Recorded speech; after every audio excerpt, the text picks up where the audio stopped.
Hello, everyone, and welcome to another episode of Connecticut at your service. My name is Carmen Nieves, and I serve as your host, and we come to you live each Tuesday at 6:30 right here on Soundview Community Media TV, and we feature individuals that are making a difference in the community through the way that they run their business, they serve the community as a volunteer on boards, and these are individuals that are making a difference with purpose. And just like I always do, I can't tell you how excited I am to have our next guest today.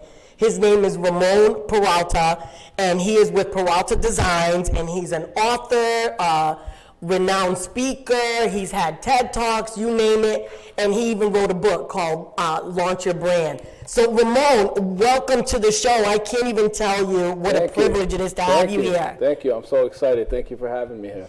So let's just dive in, because I can't imagine, like, this is just going to go in any direction because there's so much to unpack. So one of the things that I start and I ask my guests, you know, when you're out creating change in business owners and the community, who supports you to allow you to do that? Who you want to give some love to? Well, definitely my wife.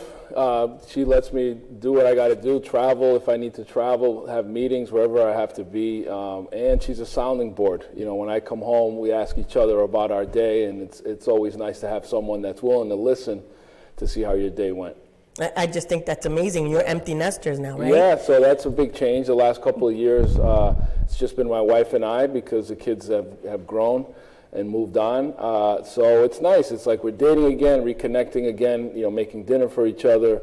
That's amazing. And we're enjoying it. It's a new chapter for us. And you guys travel together, you're cyclists together. Yes. I just think that that's amazing, and we've celebrated individuals who have partners that are really, really involved and support. So I tell you, I get tired just looking at all the things that you do and all the places that you are. So, I mean, tell us a little bit about, you know, Peralta Designs, and you have a really unique story that I hope that folks will tune in to his TED Talk and follow him, because it's really a unique story that we can't tell the whole thing, but you actually started your business because you were laid off. Yeah, so I'm what you would call a reluctant entrepreneur. I didn't set out to say, hey, I'm going to quit my job and start my business. I got laid off, and I got laid off in a shocking manner. I was expecting a windfall. And the market crash, it was 2008, it was the Great Recession. I had seen wonderful success helping to start Priceline.com. That's where I kind of got into the startup world. And then I continued, along with many others at Walker Digital, chasing that lightning in a bottle feeling, trying to create another big company.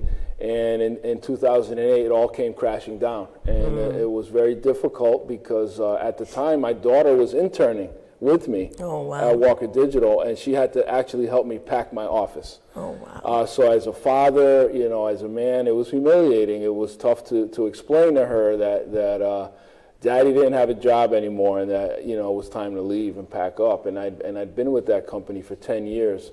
So it was a tough moment, but they say, you know, some of the worst things that happen to us end up being some of the best things that happen to us. And you tell such great stories. If you haven't heard him speak, please follow him, because he has the best stories. And one of those was talking about that as you were launching your business, that you didn't have a space. In your book, you talk about how many growing small businesses are growing out there. Tell me just a little snippet of that story about when you were meeting your very first client. Oh, yeah. So I had this client from Dallas, Texas, who was referred to me by my old boss. So that's a lesson there, not to burn bridges. And this was a big client, and he was coming up to visit my old boss and wanted to come see my operation. And my operation was in my basement, you know, with my dog and in my pajamas, and it wasn't, you know, this big office that he was expecting to see. And I quickly had to think on my feet, and I secured a package at a, you know, the minimum package at a local pre-furnished office franchise. This was before co-working became so popular. And I got to rent an office for 5 days a month for $200. You know, that was the deal that I got. And the day he was coming to visit, I went in and I set up my office. It was like a hotel. You come in with your computer and you got to leave with it. And so I lugged my machine in. I set up a few pictures. I practiced my name with the receptionist. I put on a jacket, and I went in and waited until 5:30 in the afternoon when I got a phone call, and he said, "Hey, I'm still here in Stanford. I'm not going to be be able to come see you today." And I never got to meet that client, but now I had this office that I was stuck with 5 days a month. And what I did was once a week, because I couldn't get out of that contract. So once a week I would go in and put on a jacket, and that would be the day that I would meet with clients. If a client wanted to meet with me, I would always say, "Well, I'm completely booked, but I can see you on Wednesday," and that would be the day that we'd go in and meet. And I ended up having a ribbon cutting there, having an open house there, and it gave me the belief in myself that I could actually have an agency, because I got out of that home office. I got out of my pajamas. I got out into the world, and I had clients coming to see me in a big office building. Even though it wasn't really my office every day, it felt like it on those days, and that planted the seed of something much bigger. So I like to just say that you've got to think big, and that helped me to think bigger than I had been. I mean, and you've said this before too, that a lot of businesses are really scared of failure. What they're really scared of is success and not being ready for what might come if you do a good job at marketing yourself and all of that. So you've been kind of like not only helping other businesses kind of get to where they are, but since you've written the book, and I know that even more so, you've really kind of like catapulted, like ever since your book. It's just, I see you all over the place. What are some things that you're seeing out there in the world of business today? Well, I mean, today's consumer and today's employee, I would say 80% of them want to support and expect the brands that they support and the places they work to get behind social causes that matter to them. And Howard Schultz said it best, the CEO of Starbucks. He's famous for saying that if the customer believes that the brands they support align with their own personal values, they'll stay loyal to the brand. And so 80% of consumers today expect the brands that they support to be trying to make a difference. So it's more than a sneaker company. It's more than a clothing company. What are they doing to make the world a better place? And as a business owner, if you want to retain talent or you want to attract talent, it's got to be, you got to get up in the morning and it's got to be more than just a paycheck. You got to feel like you're part of something bigger and that your leader, your CEO, is out there trying to make a difference. And I think you've definitely created a culture in that. So I just want to rewind to then go forward, okay? Because we're talking about somebody that was laid off, was running his business out of his basement, has created a culture and a space that you've got a multiple degrees. You in your bio it references that you wave the PD flag, and I believe that because wherever you go you say the same thing. Hit me with the quote. What's the quote? We launch brands. I love it. I mean, and it really, it sticks. And in your book, if you guys get a chance to see, it looks like something taken off. So a light bulb and something taken off. So I definitely get it. And when you talk about that, in businesses today, when a consumer has the opportunity to spend their money, it's really relational, because you don't have to be the best at anything for the people that love you and support you to follow you, right? And say, I'm going to do business, or I'm going to find a way to work it out to do business.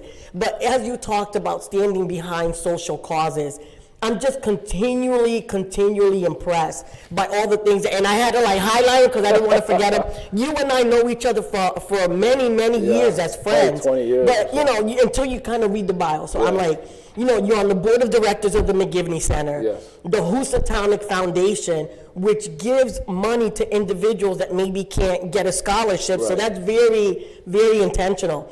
You're with the Greater Valley Chamber of Commerce, New England Supplier Development Council. You're on the board of Workplace Ventures.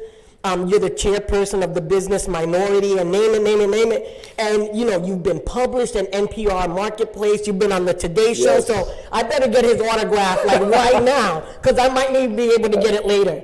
And just all the things that you do, and out of all the things that you've talked about, what might be, and this is you that you've launched, and I'm going to show you guys when I go back and say he was working out of his basement. Wait till you see where he's at now. That's coming up next. But tell us a little bit about kind of, is there one organization that really you feel is kind of like dear and true to your heart? Wow.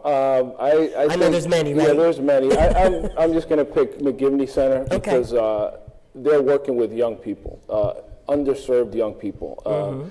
And if it wasn't for programs like McGivney, I wouldn't be where I am today, because although I grew up in Providence, very similar to Bridgeport in the sense that you have working parents, you have kids that don't have the means to perhaps attend a real summer camp or any type of extracurricular activity, and they need a place to go where they can learn skills. And my parents were both working parents, and I attended summer camps that were subsidized so that I can learn how to use a camera, and I can learn how to paint and write poetry. And even in high school, I attended after-school programs at RISD that were subsidized. My parents couldn't afford that, so now as an adult, I want to raise funds for those type of programs. I want to be speaking to those type of kids because I want to be who I wish was there for me when I was that age. I just think that it's amazing, and we've had this conversation before, that small businesses today, and this is really the purpose of the show, Ramon, to highlight individuals that are just making a difference and giving back in a different way. And in chapter 6 of your book, you talk about servant leaders, and we're going to get to that in just a second, but I just got to give you guys a snippet of the workplace that he's at, because we're talking about creating a culture for small business, not only to help your business thrive, but to help your people stay with you. And you talk about creating a culture where the owner is able to fire themselves, but really about having fun and creating a great place to work. And we're going to talk a little bit more about that in just a second. Ramon, we're going to show some slides of your space, which I love, and I would love for you to tell us a little bit about what we see. Absolutely. Who's that? I wonder who that is. Yeah, that's the guy with the big smile, but that's our office here. We're located in Shelton, Connecticut. It's about 3,000 square feet in the Cinto properties. We love Bob Cinto. Big shout out to Bob Absolutely. Cinto. We started in that building with only 1,000 square feet, and after COVID, we needed more space. People needed to spread out, and we wanted to create a space that was inviting and creative, places where people can think, places where people can have fun. People pay us for our ideas, so we needed to create a space that was going to be conducive to idea creation. And I love that. And it just talks about, like, the environment is really great, music. You guys play games with the staff. Yeah. I'm like, Dungeons and Dragons, video games. I love it. And it's really about kind of creating this culture. Yes. And when you talk about serving brands, what might be, in your book, you give some ideas of how they can do that and things to kind of be careful of as you're launching your business. What might be some? Well, I mean, some of the things, I think a lot of entrepreneurs or small business owners, whether it's out of necessity or control, or being control freaks by nature, we want to have our hand in everything. And I think that prevents growth for a lot of small business owners, because the majority of small businesses have no employees. And I think the number is astronomical. I think it's like 90% of them have no employees. It's just one person. And there's a great book, besides mine.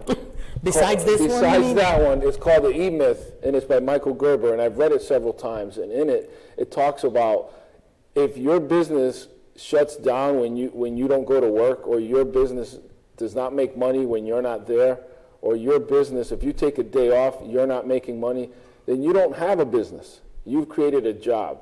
And not only that, great, you're working for yourself, but you're working for a maniac. So what happens is because we don't know when to stop. Entrepreneurs are always thinking business. Ask my husband, he'll agree with you. Entrepreneurs are always, it could be Sunday morning at church and they're thinking about how to make money. We can't help it. Yeah. So what happens is a lot of us trade a 9 to 5 for a 5 to 9. We were supposed to do this because we wanted freedom. And there's no freedom if you're doing everything yourself. Yeah. So in my TED Talk, I talk about firing yourself. And if you're not sure what you should fire yourself from, think about those tasks that you're doing in your company that you're not good at or that you hate doing. Let somebody else do that. And for me, it was bookkeeping and invoicing. I wasn't good at it, and I hated doing it, and so now I have somebody else help me do that. I want to play just a few minutes of your TED Talk because I think the overarching message really is be yourself and be true to who you are and what you want to do. Let's play a little bit of your TED Talk, and you can follow Ramon so that you can see the whole, and it's not long, but we'll play that. What if I told you I had 3 simple principles that could change your outlook on life and move you towards success instead of failure? I have worked with and met many very successful people, billionaires and millionaires. I've seen some of them start with just an idea and be very successful in life. I've also seen many people who have experienced failure, have gotten in their own way, and have given up on their dreams. You might be surprised at just how simple these 3 principles really are. Number 1, be yourself. Simple, right? Be authentic. It is what makes us stronger and helps us to differentiate ourselves as entrepreneurs. However, why do so many people spend their entire lives trying to be something they're not? Maybe it's our fascination with social media. Did you know there are more than 5 billion active social media users around the world? That's almost 60% of the total global population. Has social media impacted us so much that we look at others and want to either be them or be like them? What if I told you just to be you, to be yourself, because everybody else is taken? Stop hiding who you are, what you've been through, and where you're from. As entrepreneurs, we often hide from our past when we should wear it proudly as a badge of honor.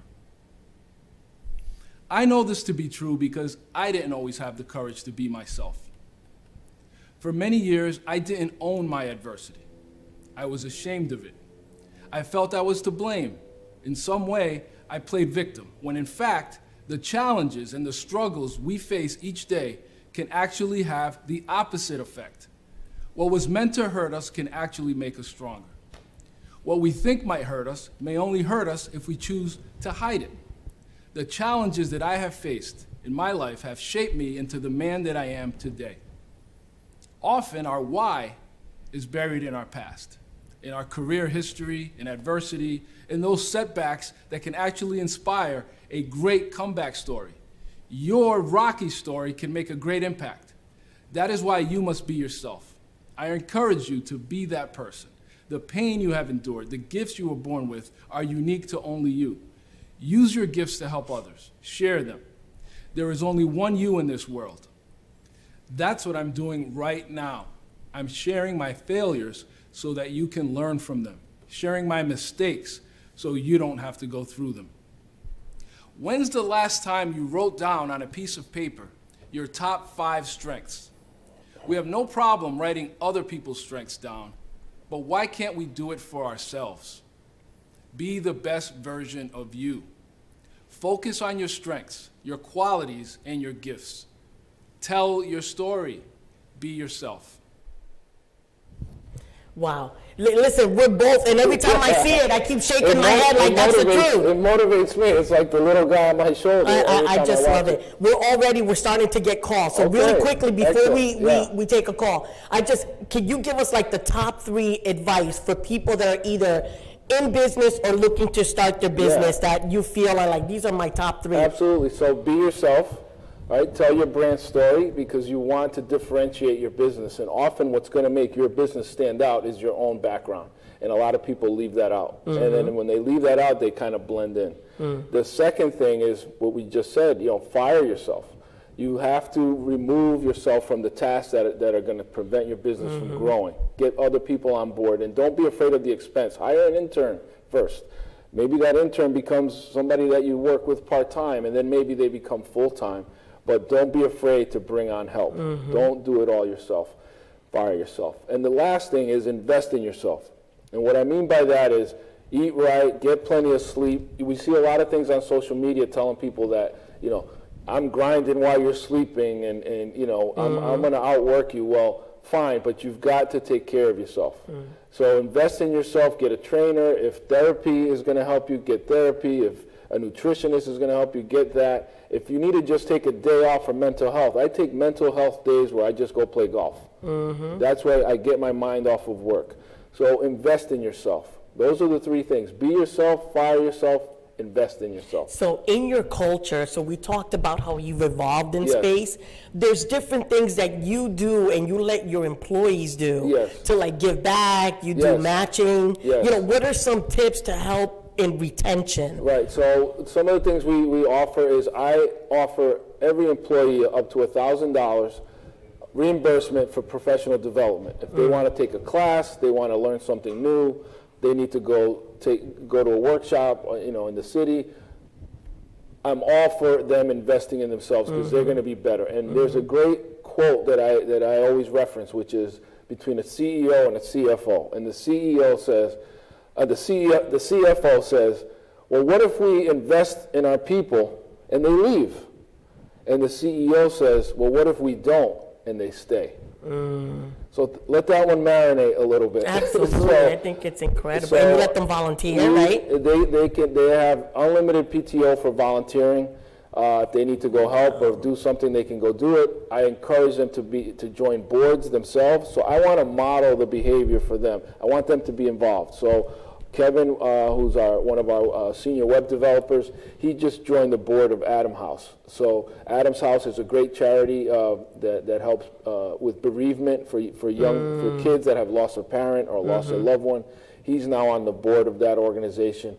We're encouraging all of our team members to join boards, volunteers on committees, get them involved in the community so that they too can wave the PD flag, but that they can feel that I'm empowering them to go out and make a difference. And it makes a difference because it's really about the ripple effect, Exactly. right? And you can't be in all places, but just given the opportunity and the trust when you teach them and this is the way, then you can afford not to be there. Right, it's rewarding for them, and it's a way for me to clone myself. Since I can't be everywhere, they can be out there. It feels like you're everywhere. I try. Let's take a call. We've got a call. Welcome to Connecticut at your service. Do you have a question for Ramon?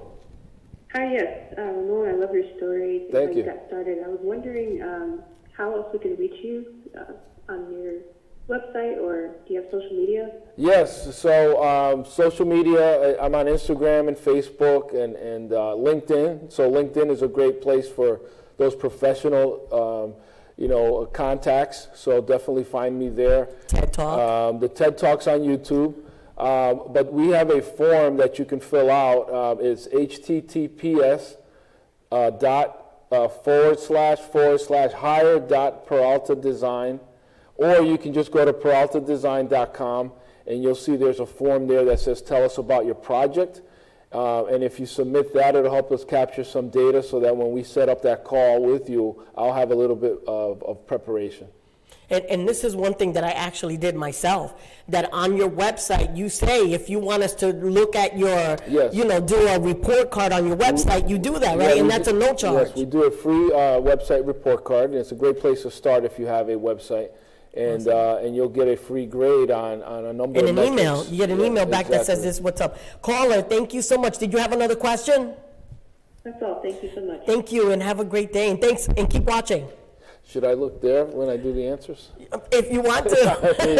Listen, we just go with the flow, and it's just been like me and you, so it's just. All right. So we were talking a little bit about, you mentioned to companies, not only to individuals, small businesses, to invest in themselves. You're modeling that by investing in your people, by allowing them to, to give back to the community. And I think it's so important. And you're not only building where you're talking about, you've got to get this book. I think it's really great. It talks about the mindset of small businesses, and you're on a lot of platforms, right? What are the platforms that you're seeing that small businesses today are on? I'm seeing more people on TikTok. It's great for self-publishing and putting authentic content, authentic videos. I did over 150 videos between COVID and now. I remember. And every week I would do a 2-minute video. And now I'm seeing other people that are in my network doing it. I've stopped because now I'm putting a lot of that content behind a paywall and monetizing it. But I encourage and you have a podcast, and right? I have a podcast as well, which is on Anchor and Apple Podcasts and Spotify and iTunes. So I recommend people put out content that's helpful content. This is the golden ratio of content, and people get this wrong all the time. 50% of your content should be educational. All right? Another 30% should be entertainment, fun. Here's what I'm doing at my office. Here's the kind of things I like doing. People go online to get entertained and to get educated. They don't go to be sold to. Only 20% of your content, 20, should be promotional. Here's my services. Here's what I do. Here's a website I did. Here's a house I cleaned. Whatever. 20%. But people get that backwards, and 80% of their content is promotional. And if 80% of your content is promotional and you're promoting to all your friends and family, they're going to stop following you. So the way you build a good followership is to help people. Give away your information. Give away your expertise. Present yourself as a subject matter expert. Absolutely. And you'll get more of a following. And you talk about being authentic. I mean, Yes. and there could be 50 photographers. There could be other people that do the marketing and the branding, but they're not you. They're not you. And people are looking to build And you relationships. do a great job of that. When every time I hear you speak, you come out and say, "Hey, I'm loud. I'm Puerto Rican, and you're not shy." And people are like, "I want to work with her." There's a magnetism that comes from being authentic. And you're not going to be for everyone, and that's okay. And a lot of businesses make the mistake of trying to be everything to everyone, and they wonder why their phone's not ringing. It's because they don't stand out.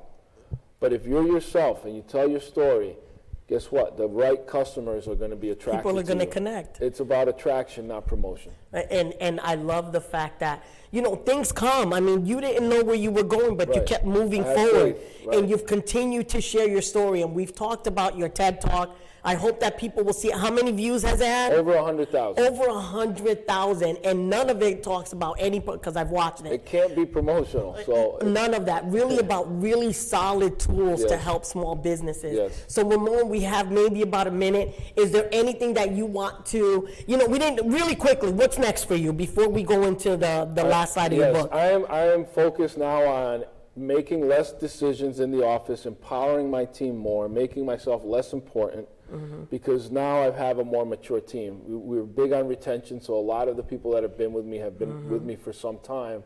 So that allows me to make more of an impact, in the world. Because you speak around. I'm doing more speaking. I just did a big talk for Columbia University.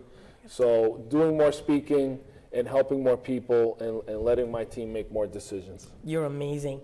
So as we do every episode, we ask you to follow us, to share the video, the interview on your Facebook, follow us on YouTube, make sure that you subscribe. And, Ramon, what's this we got going on here? Oh, this is Launch Your Brand. So it's available at launchyourbrandbook.com. It's also available on Amazon.